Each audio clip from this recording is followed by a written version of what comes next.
آج جو جس مقصد کے لیے یہ کیس پینڈنگ تھا وہ ہے 342 کی سٹیٹمنٹ. یہ جب پراسیکیوشن اپنا سٹیٹمنٹ کمپلیٹ کر دی تھی ایویڈنس، اس کے بعد قانونی طور پر ایک عدالتی کارروائی کا حصہ ہے کہ عدالت اکیوز سے پوچھتی ہے کہ آپ کے خلاف میرے پاس یہ ایویڈنس ہے، اس پہ آپ کوئی کمنٹ کرنا چاہیں گے. یہ ایک طریقہ کار ہے جو سب میں رائج ہے. اب اس کے مطابق ہمیں کچھ کوسچن پوچھے گئے تھے، وہ 31 کوسچن تھے جو مین امپورٹنٹ تھے اس میں ایویڈنس سے ریلیٹڈ.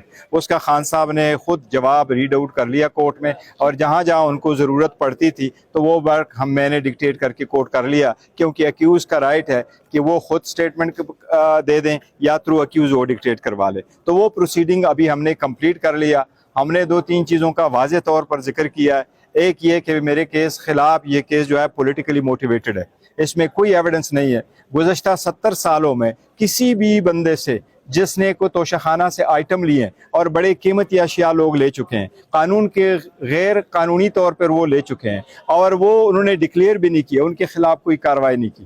اس کے خلاف ہمارے ساتھ جو ڈسکرمنیشن کیا گیا ہے، ہم نے اس کا تذکرہ کیا. ہمارے خلاف جو 2 الزامات ہیں کہ ہم نے اپنا ریکارڈ میں اس کا تذکرہ نہیں کیا، اس پہ ہم نے تذکرہ ذکر ضرور کیا ہے کہ ہم سارا ریکارڈ قانونی آئینی طریقے سے جو ریکوائرمنٹ ہے اس کے مطابق ہم ڈکلیئر کر چکے تھے. البتہ الیکشن کا کیس جب ہو رہا تھا، اس کے بعد الیکشن کمیشن نے جو ڈاکومنٹس منگوا لیے وہ مس ریڈ کیے، کیونکہ ہمارے ساتھ انہوں نے شیئر نہیں کیا، اس لیے ہمارے خلاف غلط فیصلہ دیا جو انصاف کے تقاضوں کے خلاف ہے.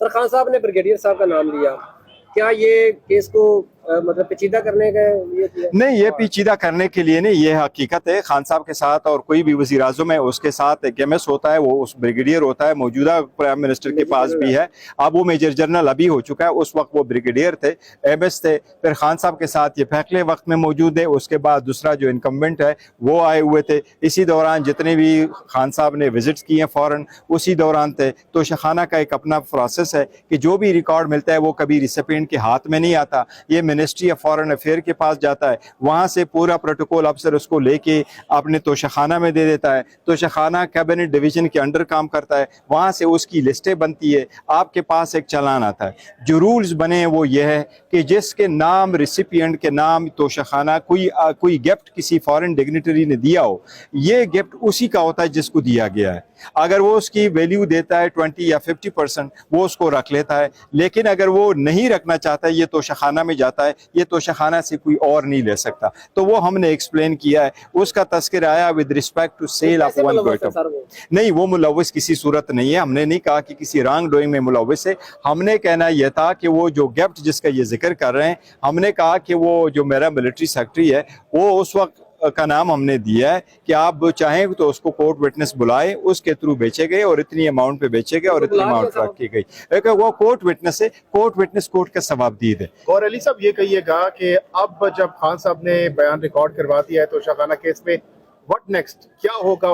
نیکسٹ کیا ہونے جا رہے ہیں؟ قانون کے مطابق اس میں ہمارے گواہ آئیں گے. آج میں نے عدالت سے ریکویسٹ کیے تھے، 500 پیجز کا ڈاکومنٹ ہے. رات کو بھی بڑے دیر تک ہم یہ ڈاکومنٹس جواب تیار کرتے رہے. تو عدالت سے ہم نے ریکویسٹ کی کہ ہمیں 1 دن کا ٹائم دے تاکہ اس ڈاکومنٹس کو ہم دوبارہ دیکھ لیں اور اس کی لائٹ میں ڈیسائیڈ کریں کون کون سے گواہ ہیں. تو ہمارے گواہ بھی آئیں گے، ٹیکس ریٹرن والے بھی آئیں گے، جو اسٹیٹمنٹ پریپیئر ہوا وہ بھی آئیں گے، بینک والے بھی آئیں گے، ہمارے پولیٹیکل جو ہمارے ساتھ وکٹمائزیشن ہماری ہوئی اس ریلیشن میں بھی لے کے آئیں گے. پھر ہم کورٹ کو درخواست دیں گے. امید ہے کہ ہم جو کورٹ وٹنسز ہیں ان کو بھی کچھ بلایا جائے تاکہ ریکارڈ آ جائے. دیکھیں، ہم تو یہ کوشش ضرور کریں گے اور ہماری چاہت ہوگی کہ جو توشہ خانہ کے آئٹم ہیں اور جتنے لوگ ہیں توشہ خانہ کے آئٹم سب کو کس کس کو ملا ہے اور کس کس نے ڈکلیئر کیا. یہ میں صرف آپ کو بتاؤں کہ توشہ خانہ کے جو آئٹمز ہیں وہ سارے ڈگنیٹریز لے لیتے ہیں، اور اگر وہ لے لیتے تو ہر ایم این اے، ہر ایم پی اے اور ہر سینیٹر یہ سپوز ایز اے پارلیمنٹیرین کہ وہ اپنا جو الیکشن کمیشن ہے وہاں statement of asset and liability وہ فائل کرے.